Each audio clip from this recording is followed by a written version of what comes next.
Madame, Monsieur, bonsoir. Bienvenue dans l'invité de la rédaction de Média TV. La semaine dernière, le porte-parole du gouvernement, Moustapha Beytas, a déclaré lors d'un point de presse que l'exécutif a donné le coup d'envoi aux séances d'écoute des propositions en vue de la réforme du code pénal. La même semaine, l'exécutif a reçu le texte du projet de loi de la réforme du code de procédure pénale, un projet qui s'inscrit dans le cadre de la mise en œuvre des réformes du système judiciaire et de la modernisation du système juridique national. Quels sont les axes prioritaires concernés par cette révision? Quelle approche sera adoptée pour mener à bien ce grand chantier de réforme et quels sont les articles ou amendements autour desquels il pourrait y avoir le plus de divergences? Des questions et d'autres auxquelles nous allons essayer de répondre avec notre invité de ce soir, Oumaima Achour, professeur de droit privé à la faculté des sciences économiques, sociales et juridiques d'Agdal.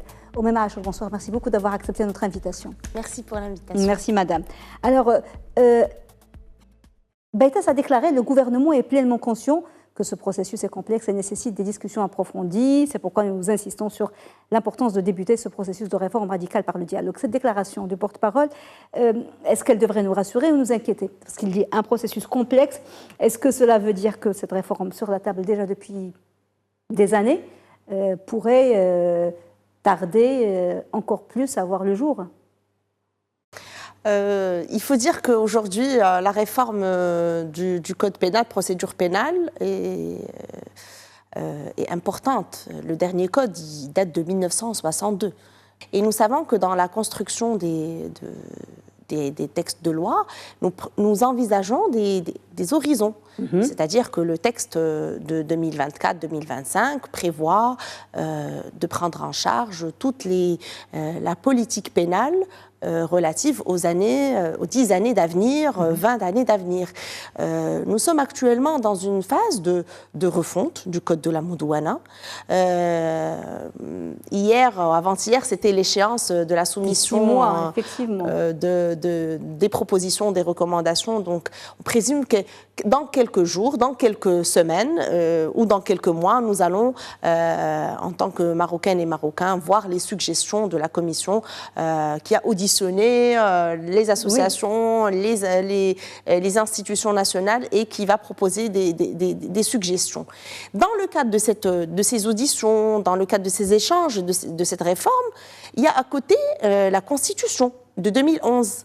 Et qui est une constitution qui prône dans son préambule et dans différentes dispositions des valeurs universelles, des droits de l'homme, des droits de la femme, des droits fondamentaux. Et le code pénal est en décalage aujourd'hui par rapport à la constitution de 2011, par rapport aux accords ratifiés par le Maroc.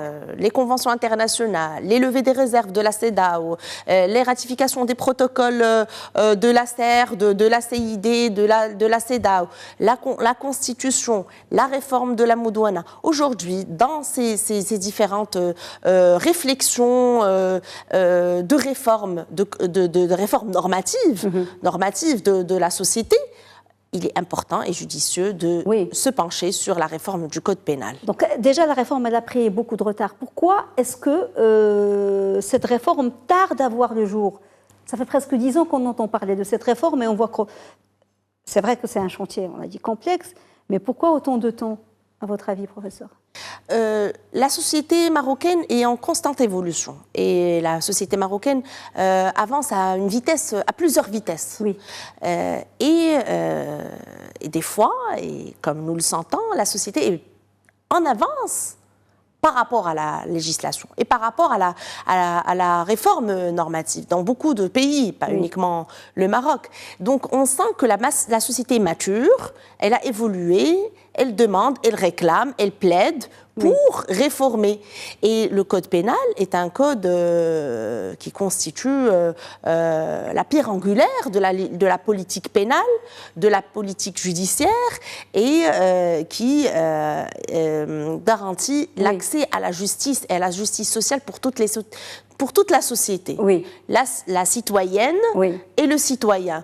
Une réflexion sur la réforme du code pénal est nécessaire. C'est vrai que ça a pris beaucoup de temps, mais ce n'est pas la seule réforme qui a pris beaucoup de temps.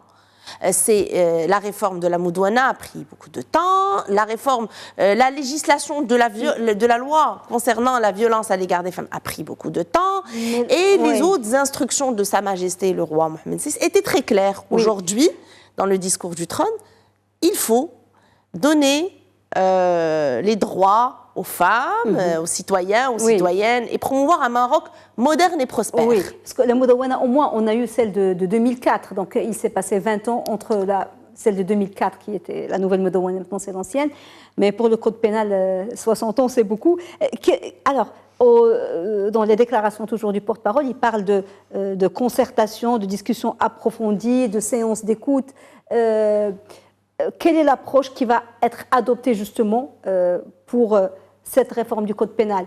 Est-ce que même la société civile sera associée, comme c'était le cas pour le code de la famille, à l'élaboration de ce texte? Personnellement, je pense que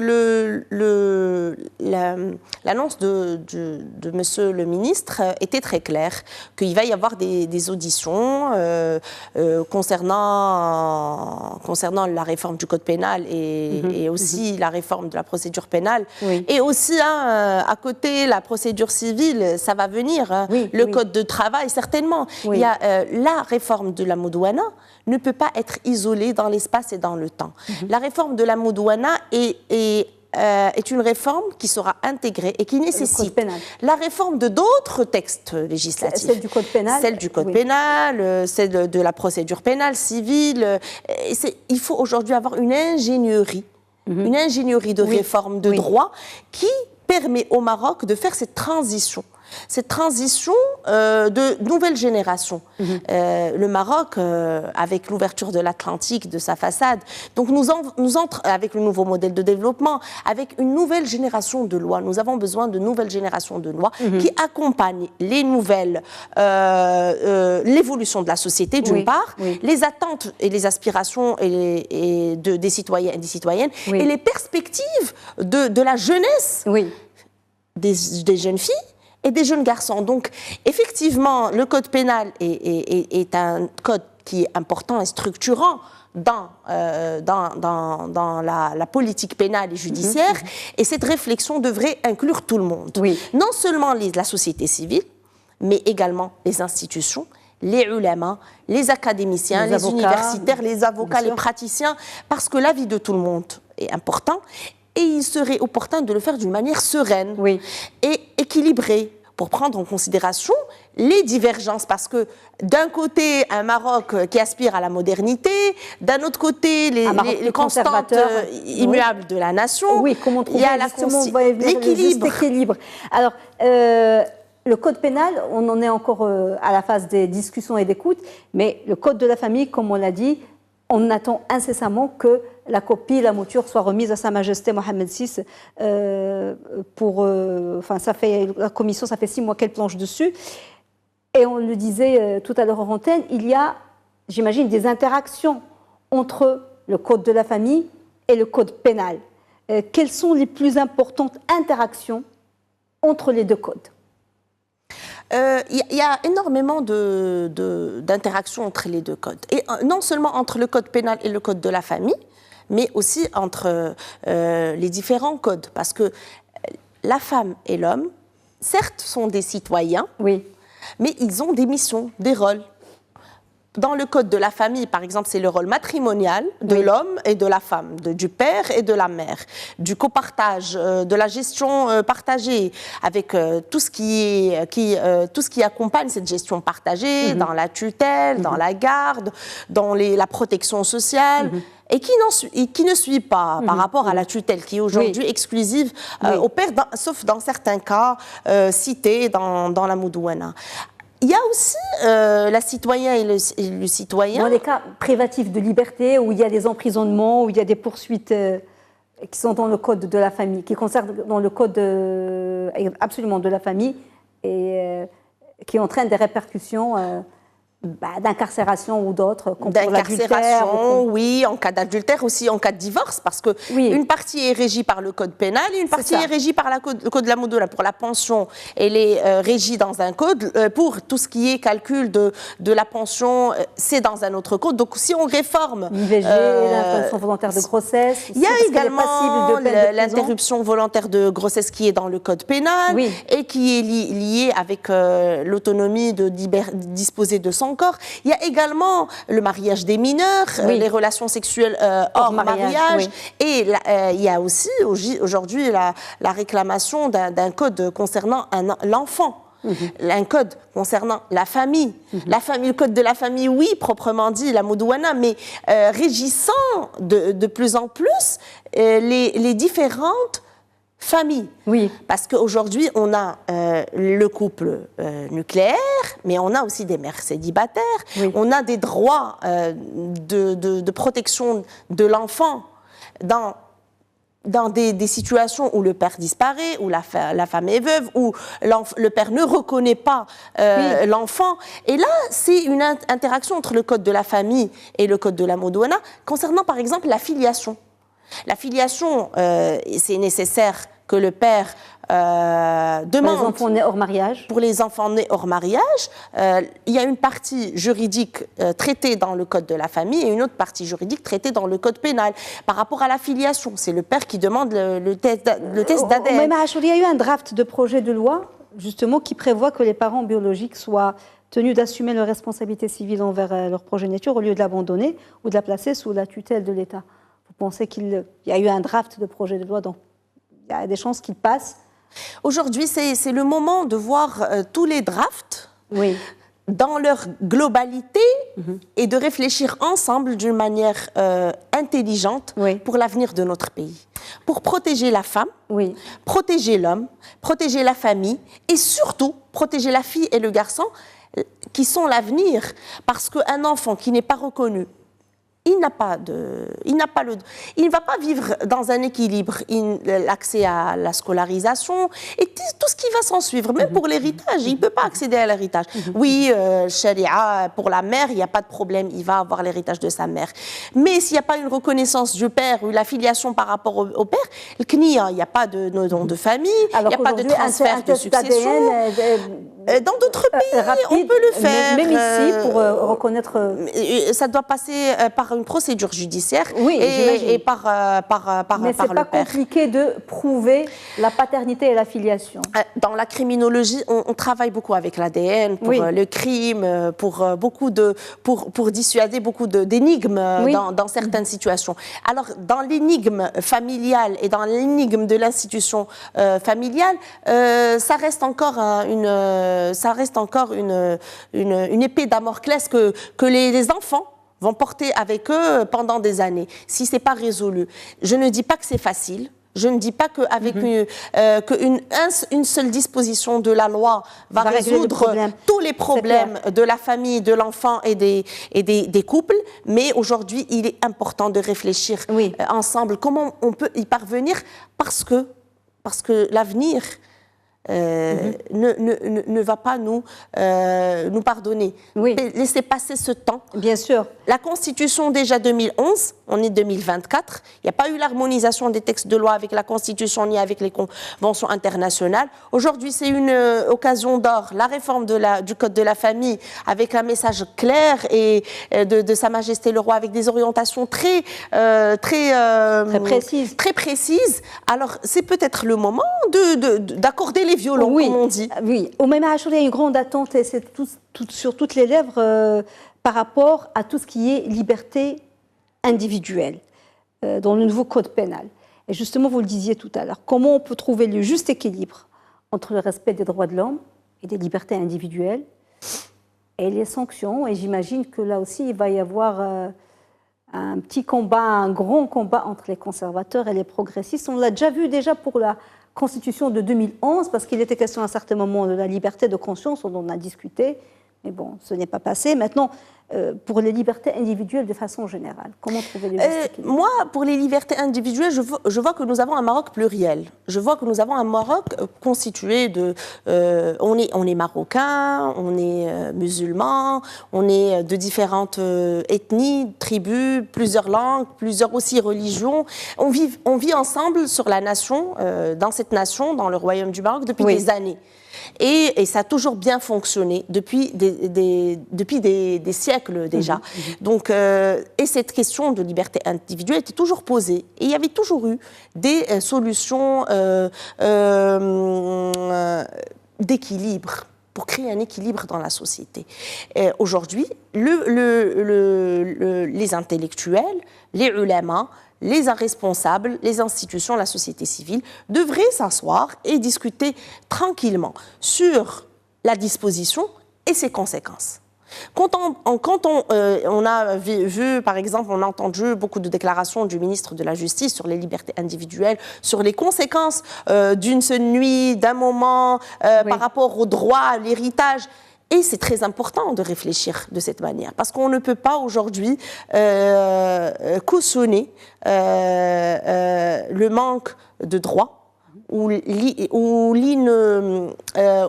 par exemple l'absence de droit pour un enfant. Parce qu'il a été conçu hors mariage, parce qu'il a été conçu dans une relation hors cadre, hors mariage. Il y a aujourd'hui, par exemple, la choubha, les fiançailles. Au moment des fiançailles, il peut y avoir... par exemple, il peut y avoir une grossesse. Il y a la choubha, il y a une procédure. Alors, il y a eu des solutions. Et dans notre religion, il y a l'ijtihad. Et il y a des solutions pour beaucoup de situations. Donc, on ne peut pas aujourd'hui mettre la réforme du code pénal dans la case des libertés individuelles. Parce que la réforme du code pénal n'est pas exclusive aux libertés. Oui, c'est important et c'est un pavé qui est lourd, qui est structurant et qui nécessite une réflexion pour les conséquences, parce que les conséquences sont intrinsèques. Les conséquences juridiques, les conséquences sociales, les conséquences économiques qui suivent une disposition ou une politique pénale, politique publique. Et pour trouver une réponse à une politique publique, on doit avoir un problème. Et aujourd'hui, il y a des problèmes. Il y a l'IVG. C'est vrai que la santé de la mère prime, la santé de l'enfant prime. Il y a eu des solutions. Où, la santé de la mère est en danger, ou le cas de malformation, les cas d'inceste. Oui, il y a eu des solutions. Et ça a été progressif. Parce que le changement brusque ne va pas nous permettre d'aller rapidement. L'effet inverse. Mais le changement transformationnel, pour que progressif... la société ne se cabre pas, qu'elle soit prête, que tout le monde soit prêt. Effectivement. C'est très important. Oui, alors beaucoup appellent aujourd'hui à une refonte globale, justement, de la philosophie de la sanction et des peines privatives de liberté. On connaît la surpopulation carcérale, et puis il y a des délits où l'emprisonnement, on n'a pas montré son efficacité. Bien sûr, ils ont montré leurs limites. Pour les délits mineurs, quelle est votre position au sujet des peines alternatives? On a beaucoup appelé aux peines alternatives. On continue encore à emprisonner des personnes, que ce soit des mineurs ou des gens adultes, pour des petites peines. C'est lourd à gérer pour le milieu carcéral. Et ce n'est pas forcément dissuasif. Effectivement, la loi concernant les peines alternatives est récente. Mais c'est une avancée majeure. C'est vrai que tout l'aspect incarcération pour des délits... Je ne dis pas que les délits mineurs sont moins importants que les délits majeurs. Ils sont aussi importants.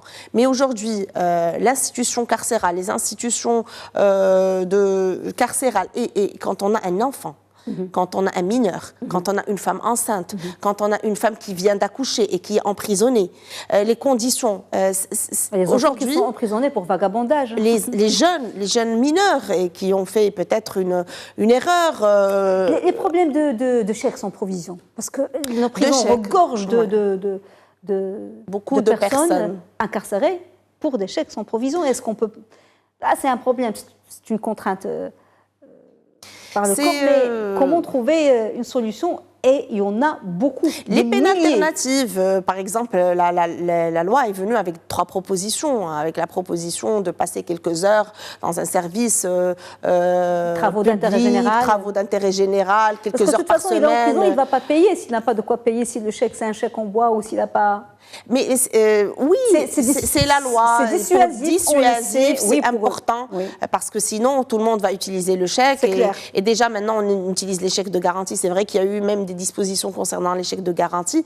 Mais plus au-delà des peines alternatives, les propositions qui sont très bien, pour tout ce qui est le bracelet électronique, pour tout ce qui est les heures de travail, et pour également...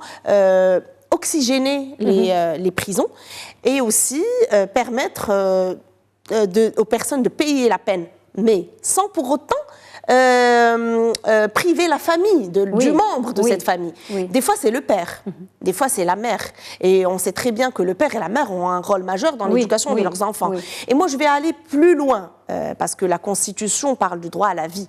Et aussi, on parle du droit à l'oubli. Parce que cette personne qui a été incarcérée pendant 6 mois, 7 mois, 9 mois, toute la famille, tout l'entourage, le Houma, tout le monde le sait, et son casier judiciaire, il va plus, on ne va pas revenir en arrière, mais personne n'oubliera. Il y a aussi Tchahir, il y a aussi Chouha, il y a aussi Fdeha. Il ne va pas changer de nom ni de famille. Et il reste dans un environnement qui le juge pendant des générations. Parce que le passage par la case prison, c'est des générations. Ton grand-père était incarcéré. S'il y avait une autre sanction. Oui, les peines alternatives. On ne parle pas des grands crimes ou des... Bien sûr. Alors, dernière chose, il ne nous reste pas beaucoup de temps. Il y a un sujet très très important, celui de la peine de mort. Et tous les militants de droits de l'homme appellent à l'abolition de la peine de mort. Ça fait des années que ça dure. Et ils considèrent que cette peine capitale n'a aucun effet dissuasif. On sait que beaucoup de pays dans le monde l'ont abolie, d'autres la maintiennent. Et pensez-vous que nous soyons prêts aujourd'hui à franchir ce pas, sachant que nous sommes abolitionnistes de facto, puisque la dernière exécution, c'était celle du commissaire Tabet il y a plus de 30 ans, il y a 31 ans exactement.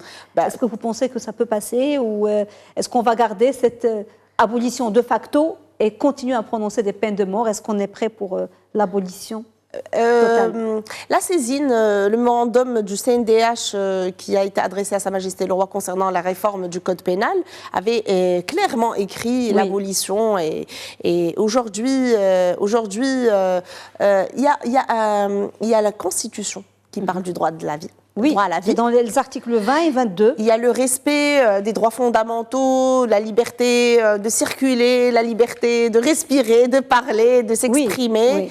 Et il y a la peine de mort. Donc aujourd'hui, la Constitution a tranché quelque part. Elle a tranché c'est pour ça que j'ai parlé tout à l'heure du grand décalage. J'ai parlé du grand décalage du Code par rapport à la situation actuelle. Et là, non seulement... La Constitution, c'est le texte suprême. C'est le texte suprême de la nation qui régit. Là, je vais parler par rapport à la peine de mort, c'est tranché. Aujourd'hui, nous avons de nouveaux types de crimes. Des crimes organisés, des crimes électroniques, cyberattaques. Les crimes concernant la vie intime, et on l'a vécu, les photos qui circulent, l'harcèlement, la vengeance, le chantage, la corruption. Et donc le code est en décalage avec la législation. Et non seulement pour oxygéner les prisons, mais inclure de nouveaux crimes et trouver de nouvelles manières pour réprimander, pour sanctionner dans une nouvelle ère, parce que nous vivons dans une nouvelle ère et le code pénal a été conçu dans une autre ère et le Maroc évolue et ces générations évoluent et ces femmes sont des citoyennes à part entière, ces hommes sont des citoyennes à part entière et ils ont besoin de protection.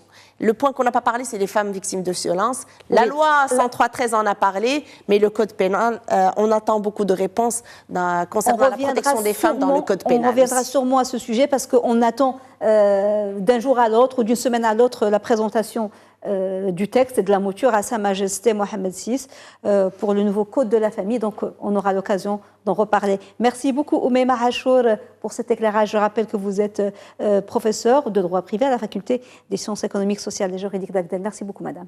Merci pour l'invitation. Madame, monsieur, merci beaucoup de nous avoir suivis. Bonne suite des programmes sur Média TV. Très belle soirée.